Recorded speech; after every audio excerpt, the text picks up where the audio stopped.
संसद पर आतंकी हमले की 19वीं बरसी आज। कृतज्ञ राष्ट्र शहीदों को दे रहा है श्रद्धांजलि। संसद परिसर में आयोजित समारोह में विभिन्न दलों के नेताओं ने अर्पित किए श्रद्धा सुमन। रक्षा मंत्री राजनाथ सिंह और कृषि मंत्री नरेंद्र सिंह तोमर से वार्ता के बाद पश्चिमी उत्तर प्रदेश के किसानों ने नोएडा के चिल्ला बॉर्डर से आंदोलन समाप्त किया। दिल्ली नोएडा के बीच आवागमन हुआ आरंभ। रेलवे अपने 21 भर्ती बोर्डों के माध्यम से 15 दिसंबर से शुरू कर जून 21 तक 3 चरणों में आयोजित कर रहा मेगा भर्ती अभियान। इस भर्ती अभियान में 2 करोड़ 44 लाख से अधिक अभ्यर्थी होंगे शामिल। और मुख्यमंत्री योगी आदित्यनाथ ने मेरठ में 3 दिवसीय कृषि मेले का किया उद्घाटन। कहा, पश्चिमी उत्तर प्रदेश के किसानों ने भारत को आत्मनिर्भर बनाने में दिया महत्वपूर्ण योगदान। नमस्कार, मैं अशोक यादव और अब समाचार विस्तार से। कृतज्ञ राष्ट्र आज 2001 में हुए संसद पर आतंकी हमले में शहीद हुए बहादुरों को श्रद्धांजलि दे रहा है। वर्ष 2001 में संसद भवन पर हुए आतंकी हमले की 19वीं बरसी पर उपराष्ट्रपति वेंकैया नायडू, राज्यसभा के उपसभापति हरिवंश नारायण सिंह, लोकसभा अध्यक्ष ओम बिरला और प्रधानमंत्री नरेंद्र मोदी ने हमले में शहीद जवानों को संसद भवन परिसर में आज श्रद्धांजलि दी। रक्षा मंत्री राजनाथ सिंह, केंद्रीय गृह मंत्री अमित शाह और विभिन्न दलों के नेताओं ने भी शहीद जवानों को श्रद्धा सुमन अर्पित किए। वर्ष 2001 में संसद पर हुए आतंकी हमले की बरसी पर आज राष्ट्रपति रामनाथ कोविंद ने हमले के दौरान शहीद जवानों को याद करते हुए उन्हें श्रद्धांजलि दी। राष्ट्रपति कोविंद ने ट्वीट कर कहा कि देश उन बहादुर जवानों को कृतज्ञता पूर्वक याद कर रहा है जिन्होंने 2001 में इस दिन संसद का बचाव करते हुए अपनी जान की बाजी लगा दी थी। अपने लोकतंत्र के मंदिर के उन रक्षकों के महान बलिदान की सराहना करते हुए हम आतंक की ताकतों को हराने के अपने संकल्प को और मजबूत करते हैं। समाचार अभी और भी हैं, लेकिन पहले ये विराम।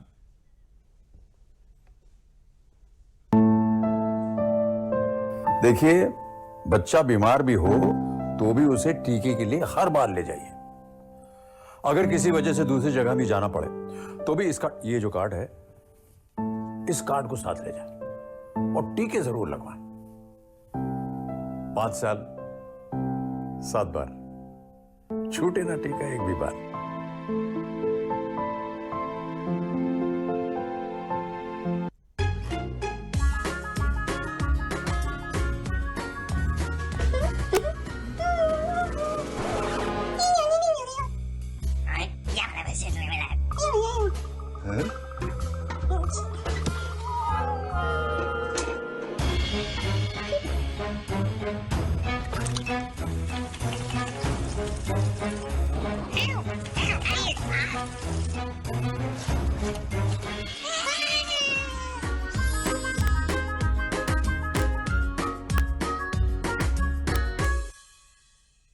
आज माँ को टेलीग्राम भेज दोगे ना?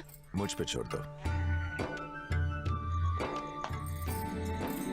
अब तो हमारा परिवार पूरा है और बच्चे नहीं। मुझ पे छोड़ दो। पूरे परिवार का ख्याल तो हमें रखना है।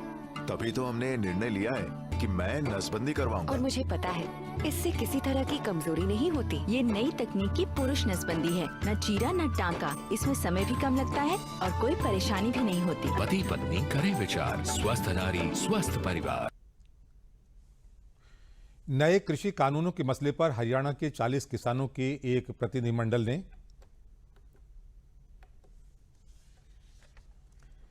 शनिवार को केंद्रीय कृषि मंत्री नरेंद्र सिंह तोमर से दिल्ली में मुलाकात की। इन किसानों ने कृषि मंत्री को नए कृषि कानूनों के फायदे बताए। आज हरियाणा के बहुत सारे किसान यूनियन के नेतागण और प्रगतिशील किसान मुझे मिलने के लिए आए।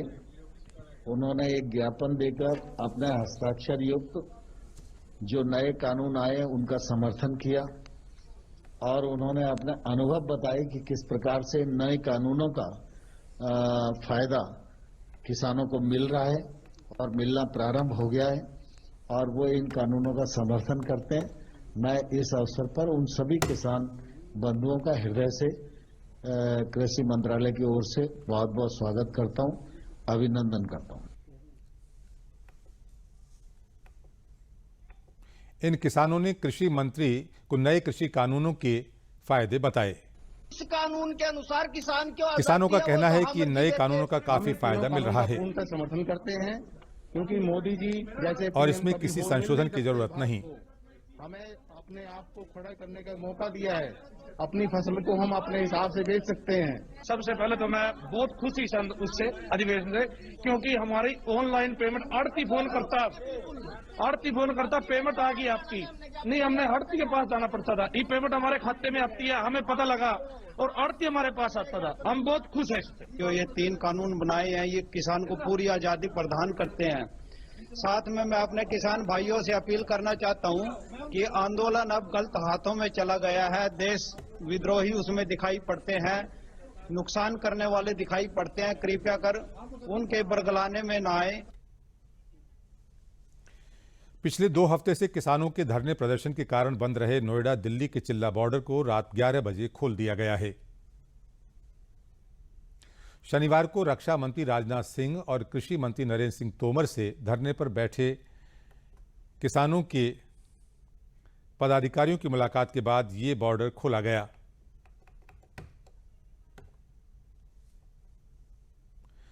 मुलाकात के दौरान किसानों ने अपनी 18 मांगों को रखा था। किसानों की मांगों के संबंध में सकारात्मक कार्रवाई का आश्वासन दिया गया था। पुलिस और किसानों ने मिलकर नोएडा दिल्ली के चिल्ला बॉर्डर पर लगी बैरिकेड। माननीय राजनाथ सिंह जो रक्षा मंत्री हैं उनने हमें बुलवाया था। हम अजब सिंह कसाना राष्ट्रीय उपाध्यक्ष, योगेश प्रताप सिंह प्रदेश अध्यक्ष, केपी सिंह मीडिया प्रभारी, राष्ट्रीय मीडिया प्रभारी और राजीव नागर जिलाध्यक्ष के साथ माननीय राजनाथ सिंह रक्षा मंत्री कोठी पे गए। वहाँ हमारे कृषि मंत्री नरेंद्र सिंह तोमर जी थे।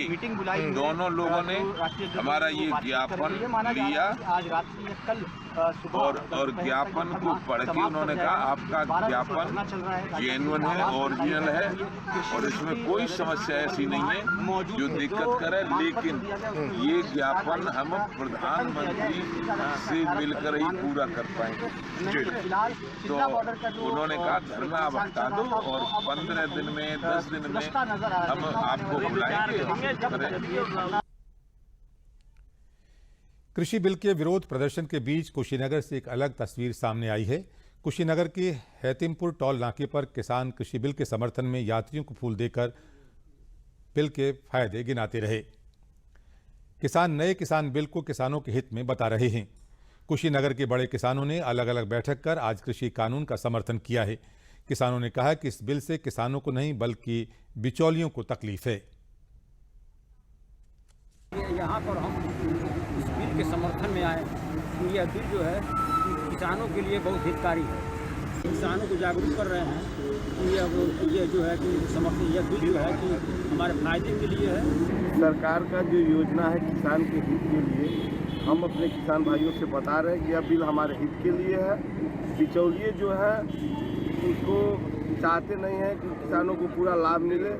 बिचौलिए अपने लाभ के लिए किसान भाइयों को बरगला रहे हैं। इसलिए हम लोग किसान भाइयों को बता रहे हैं कि जागरूक हो, यह बिल हमारे हित के लिए है।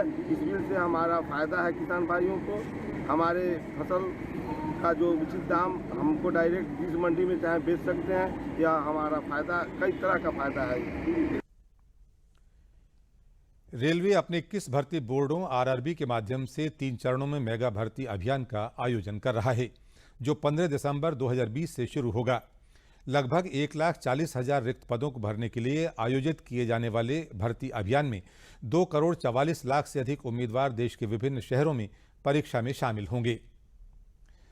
आरआरबी ने कोविड-19 महामारी को ध्यान में रखते हुए बड़े पैमाने पर परीक्षा आयोजित करने के लिए व्यापक तैयारी की है और इसके लिए सरकार द्वारा जारी एसओपी का पालन किया जाएगा।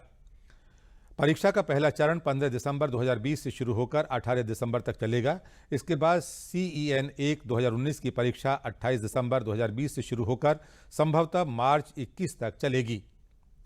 CN नंबर RRC 1 2019 स्तर 1 के लिए तीसरी भर्ती परीक्षा संभवतः अप्रैल 2021 से जून 2021 के अंत तक आयोजित की जाएगी।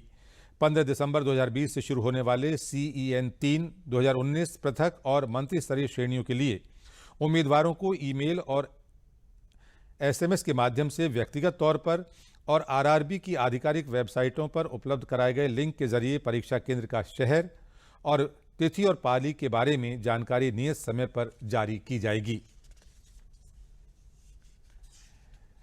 आने वाले कुछ हफ्तों में सरकार देश भर में कोविड-19 की वैक्सीन बांटने की तैयारी कर रही है।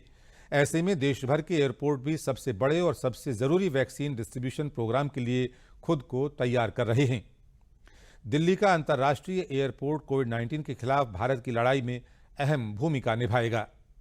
ये एयरपोर्ट कोविड-19 की वैक्सीन को लाने वाले टेम्परेचर कंट्रोल कार्गो को संभालने की तैयारी कर रहा है।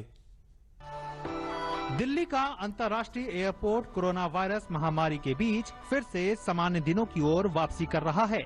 देश भर में लॉकडाउन की घोषणा के बाद दिल्ली एयरपोर्ट ने कोविड-19 से लड़ाई के लिए जरूरी मेडिकल वस्तुओं के लिए एक वेयर हाउस बनाया था। अब यह एयरपोर्ट एंटी कोविड-19 वैक्सीन को लेकर आने वाले टेम्परेचर कंट्रोल कार्गो को संभालने की तैयारी कर रहा है। पुणे और हैदराबाद के फार्मा हब से आने वाली ये वैक्सीन देश को कोविड-19 से लड़ाई में मदद देगी। दिल्ली और हैदराबाद के एयरपोर्ट टेम्परेचर कंट्रोल कंटेनर को हैंडल करने की तैयारी कर रहे हैं। अगले कुछ हफ्तों और महीनों में इन्हें कई मिलियन डोज को संभालना होगा। दिल्ली एयरपोर्ट की खासियत की बात करें तो 2 इंटीग्रेटेड कार्गो टर्मिनल हैं जो सालाना 1.8 million metric ton cargo handling की क्षमता रखते हैं। इसे 2.3 मिलियन मीट्रिक टन तक बढ़ाया जा सकता है। दोनों कार्गो टर्मिनल में टेम्परेचर कंट्रोल सुविधाएं हैं। 200 सेल्सियस तापमान को हैंडल करने के लिए अलग से कूल चैम्बर हैं। दोनों टर्मिनल में टेम्परेचर कंट्रोल कंटेनर को संभालने के लिए पॉइंट दिए गए हैं। टेम्परेचर सेंसिटिव कार्गो के मूवमेंट्स के लिए कूल डॉली है। वैक्सीन लेकर जाने वाले वाहनों के तेज गति से जाने के लिए अलग गेट है। दिल्ली एयरपोर्ट भारत का पहला और इकलौता एयरपोर्ट है जिसमें 12 फ्रेटर पार्किंग बे हैं। इसमें एयरपोर्ट से कार्गो के आने जाने के लिए काफी क्षमता है। दिल्ली एयरपोर्ट दुनिया और देश के अलग अलग हिस्सों को जोड़ने के लिए सबसे ज्यादा कनेक्टिविटी प्रदान करता है। ऐसे में ये सुदूर देशों से जोड़ने में अहम भूमिका निभाएगा। दिल्ली एयरपोर्ट भारत का पहला एयरपोर्ट है जहां इंपोर्ट कार्गो की डिलीवरी के लिए QR कोड पर आधारित ई-गेट पास सुविधा दी गई है। ऐसे में पेपर डॉक्यूमेंटेशन की प्रक्रिया ऑटोमेटेड हो गई है और मानवीय संपर्क कम हुआ है। कोविड-19 की वैक्सीन को हैंडल करने के लिए सबको विशेष प्रशिक्षण भी दिया जा रहा है। हैदराबाद एयर कार्गो देश के वैक्सीन बनाने वाले क्षेत्रों के बीच स्थित है और वो भी इस लड़ाई में अहम भूमिका निभाएगा।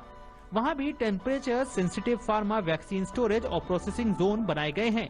हैदराबाद एयर कार्गो फार्मास्यूटिकल और वैक्सीन शिपमेंट के लिए end to end cool chain प्रदान करता है। टर्मिनल में भारत का सबसे बड़ा टेम्परेचर कंट्रोल कूल कंटेनर का फ्लीट है। हैदराबाद एयर कार्गो ने हाल ही में कूल डॉली लॉन्च की है जो फार्मा और वैक्सीन शिपमेंट के ट्रांसपोर्टेशन के लिए एक मोबाइल रेफ्रिजरेशन यूनिट है। दोनों एयरपोर्ट महामारी की शुरुआती दिनों में PPE किट, मेडिकल सप्लाई के ट्रांसपोर्टेशन में अहम भूमिका निभा चुके हैं। अब इन दोनों एयरपोर्ट ने वैक्सीन डोज के ट्रांसपोर्टेशन और स्टोरेज की प्रक्रिया में मानवीय संपर्क कम करने की कोशिश की है। समाचार अभी और भी हैं, लेकिन पहले ये एक छोटा सा विराम। Hey girls! Congratulations! आज तो पार्टी चाहिए। पहले चैंपियन के साथ सेल्फी लेंगे। आइडिया, यही करते हैं पार्टी। Pizza party. ये चल अपना कार्ड और पिन दे। मेरे कार्ड की डिटेल्स मैं खुद ही डालूंगी। RBI कहता है अपना पिन, OTP, CVV या इंटरनेट बैंकिंग पासवर्ड किसी के साथ शेयर ना करें। ऑनलाइन बैंकिंग सिर्फ अपने कंप्यूटर, मोबाइल और सिक्योर नेटवर्क से करें। बाय गर्ल्स, कहाँ जा रही है? सुना नहीं? No sharing. RBI कहता है जानकार बनिए, सतर्क रहिए।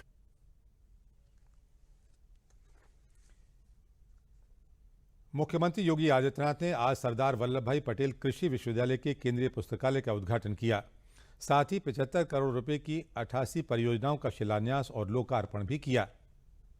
मुख्यमंत्री ने 3 दिवसीय कृषि मेले का उद्घाटन कर उसका निरीक्षण किया। सरदार वल्लभ भाई पटेल कृषि विश्वविद्यालय में आयोजित जनसभा को संबोधित करते हुए मुख्यमंत्री ने कहा कि मेरठ की धरती 1857 की क्रांति की धरती है। पश्चिमी उत्तर प्रदेश के किसानों ने भारत को आत्मनिर्भर बनाने में महत्वपूर्ण योगदान किया है। गंगनहर पटरी पर कांवड़ मार्ग बनाया जा रहा है, जिसे स्वर्गीय चौधरी चरण सिंह की स्मृति में सौंपा जाएगा। 23,000 करोड़ रुपए की लागत से मेरठ दिल्ली मेट्रो को जोड़ा जा रहा है। जल्द ही दिल्ली की दूरी 45 मिनट में तय की जाएगी। 32,000 करोड़ रुपए की लागत से हम लोग भारत सरकार के सहयोग से एक नया मेट्रो का विकल्प RRTs के नाम से मेरठ को दिल्ली के साथ जोड़ रहे हैं और ये देश का पहला ऐसा कार्य होने जा रहा है जो इतनी बड़ी दूरी से जोड़ने की कार्य योजना बन रही है। और हम लोग इसको प्रस्ताव भेजे हैं कि यह अगर मेरठ के बाद मुजफ्फरनगर तक भी चल जाए तो एक और अच्छा काम हो जाएगा। भाइयों बहनों, ये विकास के कार्य है और ये गंगा नहर भी हरिद्वार के साथ हमारे संपर्क को सीधे जोड़ रहा है। उत्तराखंड सरकार से हमने इस संबंध में वार्ता की। उत्तराखंड सरकार ने भी अपनी सहमति दी है। हम लोगों ने कहा उत्तर प्रदेश तक तो हम लोग बनाएंगे, उत्तर प्रदेश के बाद उत्तराखंड सरकार बनाए। उत्तराखंड के माननीय मुख्यमंत्री ने सहमति दी और मैंने ये भी प्रस्ताव दिया है कि अगर कांवड़ यात्रियों के लिए हमें हरिद्वार तक भी बनाना पड़ेगा तो भी हम लोग बनाएंगे। उत्तराखंड सरकार का और भारत सरकार का सहयोग लेंगे। प्रदेश के उप मुख्यमंत्री केशव प्रसाद मौर्य ने कहा है कि वृंदावन का कुंभ भी प्रयागराज जितना महत्वपूर्ण है। इसकी व्यवस्थाएं भी उसी के अनुरूप होंगी। मथुरा वृंदावन को 282 करोड़ रुपए की और सौगात देने के लिए वो एक बार फिर वृंदावन आएंगे। एक्सप्रेस वे से वृंदावन पागल बाबा मंदिर तक की 251 करोड़ रुपए लागत की सड़क और मथुरा से वृंदावन तक 31 करोड़ रुपए की 4 लेन सड़क का उपहार देने के लिए उन्होंने जल्द ही फिर वृंदावन आने का वादा किया। वृंदावन की पवित्र भूमि पर आने का अवसर मिला है और पूज्य महाराज जी का आशीर्वाद लेने का अवसर मिला है और वृंदावन सहित संपूर्ण मथुरा जनपद के विकास योजनाओं के शिलान्यास करने का, लोकार्पण करने का मौका मिला है और बिहारी जी के चरणों में प्रार्थना करके जा रहा हूं कि जल्दी से फिर कोई बड़ी योजना लेकर के यहाँ आऊं और बिहारी जी के चरणों में समर्पित करके फिर से दर्शन करूं। उत्तर प्रदेश के यशस्वी उप मुख्यमंत्री केशव प्रसाद मौर्य जी का ब्रजमंडल में आगमन हुआ। सर्वप्रथम वृंदावन में कई सड़कों का लोकार्पण किया, फिर कुंभ को लेकर के संत धर्माचार्य, तीर्थ पुरोहित, पंडा समाज एवं कई दिव्य संस्थाओं के प्रतिनिधियों के साथ में बैठक भी की। सभी ने अपनी मांगें रखी, सुझाव रखे। उन सबको सुनते हुए यशस्वी उप मुख्यमंत्री केशव प्रसाद मौर्य जी ने श्रीकांत शर्मा जी की उपस्थिति में कहा कि संतों की सभी मांगें पूरी की जाएंगी और दिव्य कुंभ की सुंदर व्यवस्थाएं की जाएंगी। स्वास्थ्य विभाग के अपर मुख्य सचिव अमित मोहन प्रसाद ने प्रेस वार्ता में बताया है कि प्रदेश में पिछले 24 घंटों में कोरोना संक्रमण के 1,441 नए मामले सामने आए हैं और पिछले 24 घंटों में ही 1,770 कोरोना संक्रमित मरीज उपचार के बाद पूरी तरह से ठीक होकर डिस्चार्ज किए गए हैं। अब तक प्रदेश में कोरोना संक्रमण से 5,37,755 मरीज उपचार के बाद स्वस्थ होकर डिस्चार्ज किए जा चुके हैं। इसके बाद प्रदेश में रिकवरी दर बढ़कर 95% से अधिक हो गई है। उन्होंने बताया कि प्रदेश में अब तक कोरोना संक्रमित मरीजों में से 8,072 मरीजों की मौत हो चुकी है। विगत 24 घंटों में संक्रमण के 1,441 नए मामले सामने आए हैं।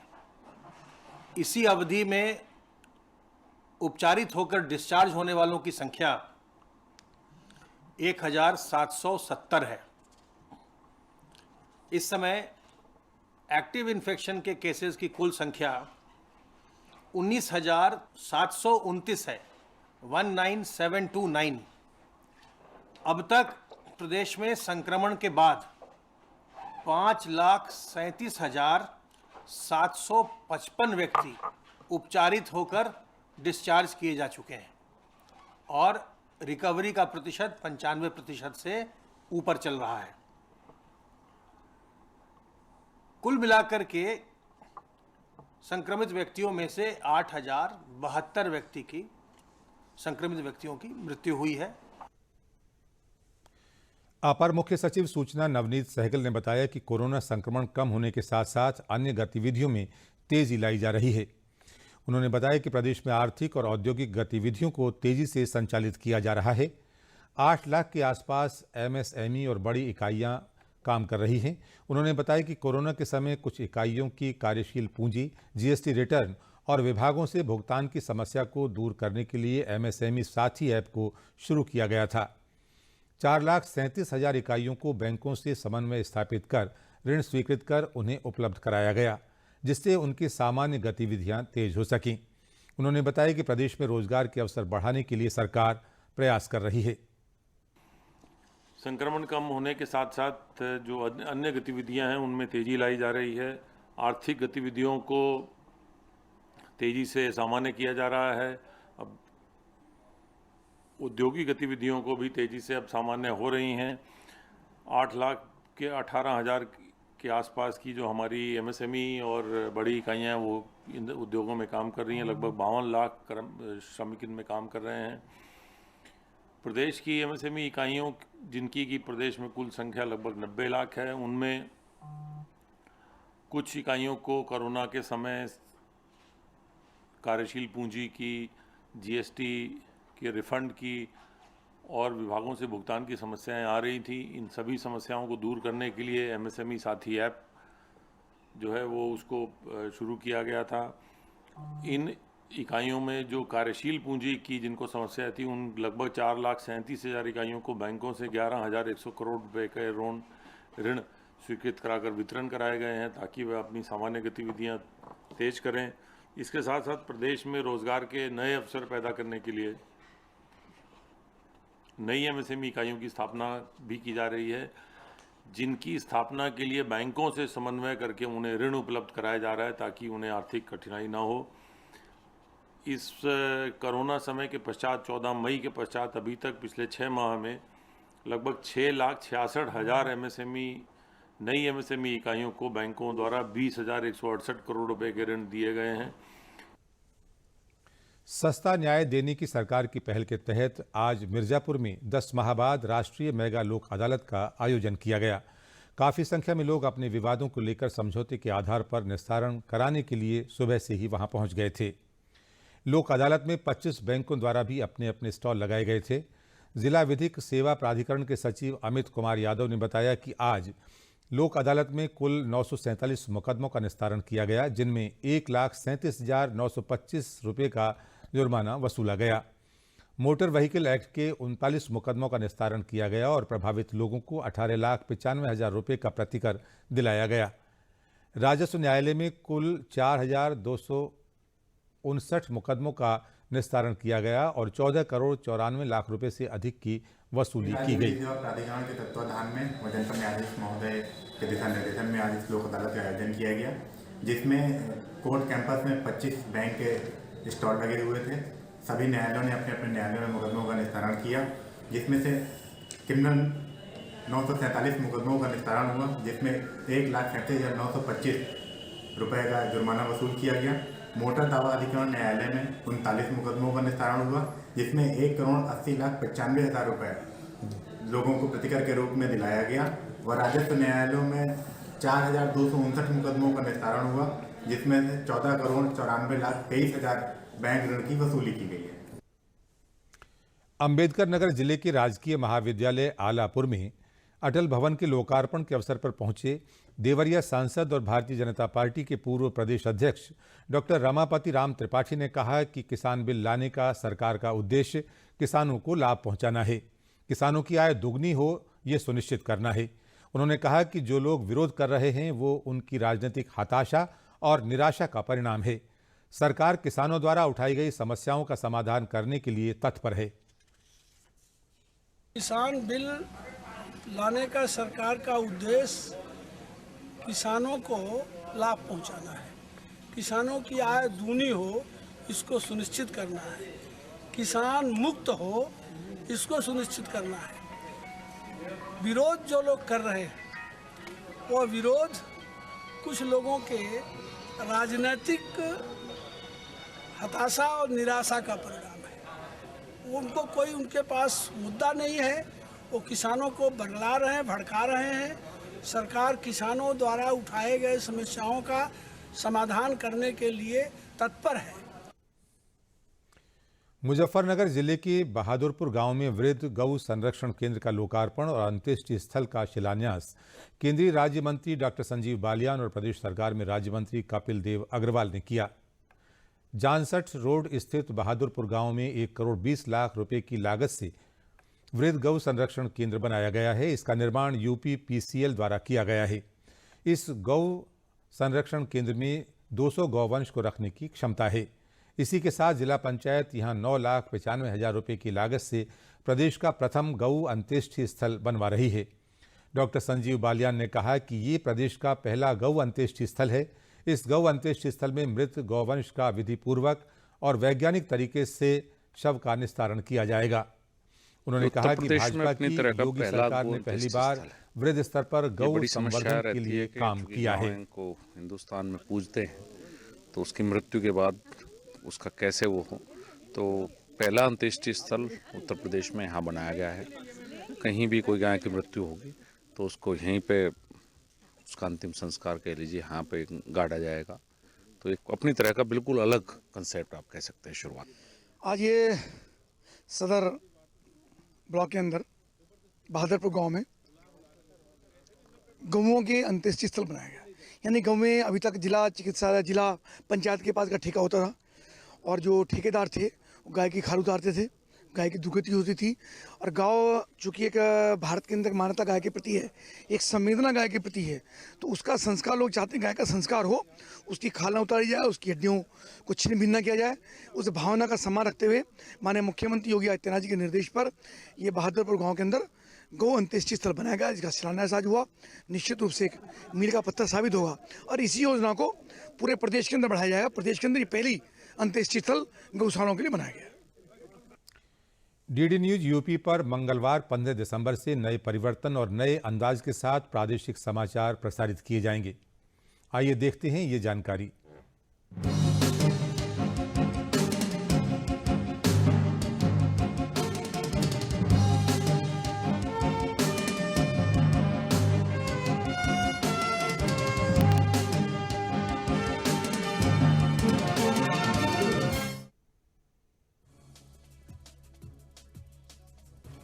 प्रादेशिक समाचार प्रातः 8 बजे से 8:30 तक, दोपहर 2 बजे से 2:30 तक, 3 बजे से 3:30 तक प्रसारित किए जाएंगे। वहीं 5 बजे से 5:30 तक उर्दू में खबरों का प्रसारण होगा। 6:30 से 7 बजे तक समसामयिक कार्यक्रम चर्चा में प्रसारित किया जाएगा। शाम 7 बजे से 7:30 तक प्रादेशिक समाचार का प्रसारण होगा। इसके अलावा प्रादेशिक समाचार यूट्यूब पर डीडी न्यूज यूपी पर क्लिक कर देखे जा सकते हैं। दूरदर्शन उत्तर प्रदेश पर प्रादेशिक समाचार के प्रसारण में बदलाव की दर्शकों द्वारा प्रशंसा की उम्मीद है और दर्शक इस परिवर्तन के बारे में अपनी राय दूरदर्शन समाचार की मेल ID ddnewslko@gmail.com पर दे सकते हैं। अंत में इस बुलेटिन के प्रमुख समाचार एक बार फिर। संसद पर आतंकी हमले की 19वीं बरसी आज कृतज्ञ राष्ट्र शहीदों को दे रहा है श्रद्धांजलि। संसद परिसर में आयोजित समारोह में विभिन्न दलों के नेताओं ने अर्पित किए श्रद्धासुमन।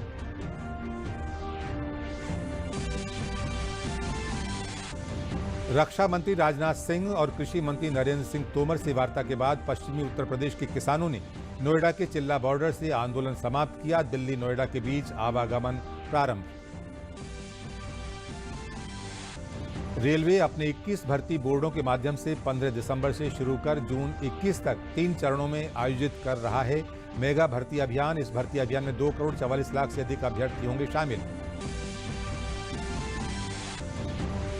और मुख्यमंत्री योगी आदित्यनाथ ने मेरठ में 3 दिवसीय कृषि मेले का किया उद्घाटन। कहा, पश्चिमी उत्तर प्रदेश के किसानों ने भारत को आत्मनिर्भर बनाने में दिया महत्वपूर्ण योगदान। इसी के साथ समाचार समाप्त हुए। नमस्कार।